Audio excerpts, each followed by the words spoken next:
चलिए, मैं औरंगाबाद शहर की आवाम का तहे दिल से शुक्रिया अदा करता हूँ। अल्लाह रब्बुल इज़्ज़त का शुक्रिया अदा करता हूँ कि हमारी सबकी दुआओं को कबूल किए।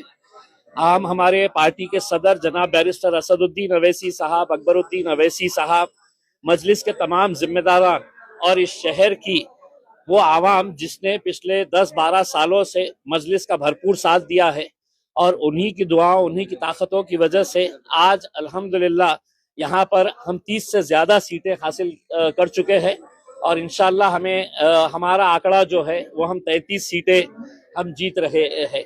यानी कि भारतीय जनता पार्टी के बाद अगर कोई दूसरा पक्ष यहाँ पर सबसे मजबूत साबित हुआ है तो वह मजलिस इत्तेहादुल मुस्लिमीन साबित हुआ है और हमें खुशी है। हम आवाम का तहे दिल से सर झुकाकर उनका शुक्रिया अदा करते हैं कि वो लोगों ने एक मरतबा फिर मजलिस के ऊपर भरोसा जताया और ऐसे ऐसे आम लोगों को जो हमने टिकट दिया वो लोग आज मजलिस के टिकट के ऊपर चुन के आए हैं। हम उन्हें भी मुबारकबाद देते हैं और उम्मीद करते हैं कि औरंगाबाद शहर के विकास के लिए हम कटिबद्ध रहेंगे। हम पूरी कोशिश करेंगे शहर के अंदर अच्छा विकास हो और भारतीय जनता पार्टी जो सिंगल लार्जेस्ट पार्टी बन के आई है वो शहर के लिए अगर कुछ अच्छे फैसले लेती है तो हम उनका साथ देंगे और अगर नहीं लेती है तो हम एक विरोधी पक्ष का जो रोल होना चाहिए वो बखूबी अच्छी तरीके से निभाएंगे। नेताओं ने अपने बच्चों को दिया, सब किया। गुलमंडी जैसे इलाके में देखिए, एक बहुत बड़ा तमाचा ये कह लीजिएगा जूता मारी है उन तमाम सियासी पार्टियों को जिन्होंने अपने रिश्तेदारों को, अपने घर वालों को टिकट दिया। अगर संजय सिरसाट अपने बेटे और बेटी के लिए करोड़ों रुपया खर्च नहीं करता तो शायद उनका बेटा और बेटी भी घर पर बैठते।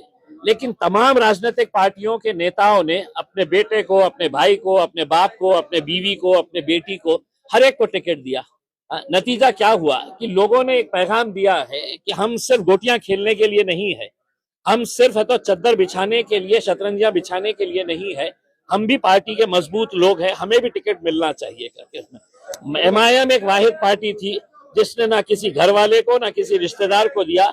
हमने आम लोगों में से लोगों को उठाकर, और जो पार्टी के बारे में हमारे ऊपर इल्जाम लगाते हैं कि एमआईएम जातिवादी पार्टी है, आज कितनी सारी हिंदू महिलाओं को हमने चुना कर लाया है, एसटी समाज की महिलाओं को हमने चुना कर लाया है, दलित समाज के हमारे कितने सारे भाई और बहनों को हम लोगों ने चुना कर लेके आया है। तो ये एक औरंगाबाद शहर की जीत है, हम ये समझते हैं। आपको लगता है कि देखिए, गुलमंडी जैसे इलाके से मजलिस की 2 सीटें जीत कर आ रही है, ये बहुत बड़ी हमारे लिए कामयाबी है। हम एक इलाके के तौर के ऊपर नहीं देख रहे हैं, हम ये शहर के अंदर अपना जाल कैसे फैलाए हैं, लोग क्यों हमारा साथ दे रहे हैं, क्योंकि लोगों को अब यकीन आया है कि हमको ये सेना पे भरोसा नहीं है, हमको ये पार्टी के ऊपर नहीं है। कांग्रेस एनसीपी तो बिल्कुल खत्म कर दिए है उसमें। तो मजलिस के साथ अपने काम की बुनियाद के ऊपर और लोगों के यकीन के ऊपर हम खड़े उतरते हैं, इस वजह से साथ दी। इसी तरह मालेगांव में भी सिंगल लार्जेस्ट पार्टी साबित हुई है एमआईएम। देखिए, आप पूरे महाराष्ट्र के अंदर देखिए कि गोवंडी के अंदर हम लोगों ने 4 सीटें जीते हैं, मुमरा के अंदर हम 5 सीटें जीते हैं, धुलिया में अभी तक हमारे 8 सीटें जीत चुके हैं, अमरावती में 9 सीटें जीते हैं, परभनी में 1 सीट जीते हैं, जालना में 2 सीटें जीते हैं, अकोला में 3 सीटें जीते हैं।